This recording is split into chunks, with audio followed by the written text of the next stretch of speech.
Hey guys, today I'm going to tell you how to add links to Instagram stories.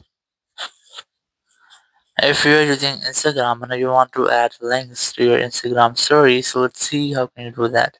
Very first, I recommend you have to update your Instagram app to prevent issues. So go for search in your App Store or Play Store, and you have to simply search for Instagram, and you have to make sure that you have any pending updates for your Instagram app.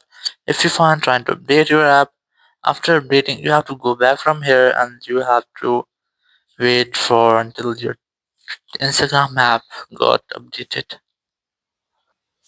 Once your Instagram account got updated, just open your Instagram app here, and here you just have to tap on this plus option and then select story, and here just tap on this create option and then tap on sticker option in the top center,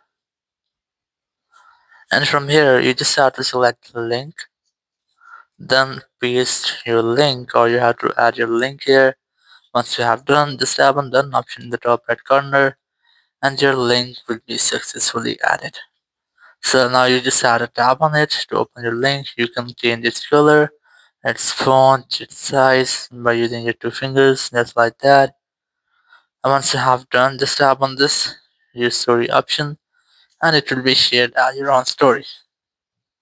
So now whenever you want to open this, just tap on it, then tap on visit link and it will be opened. So in this way, you can easily add links to your Instagram stories. Thank you very much for watching the video. Until next video, bye bye.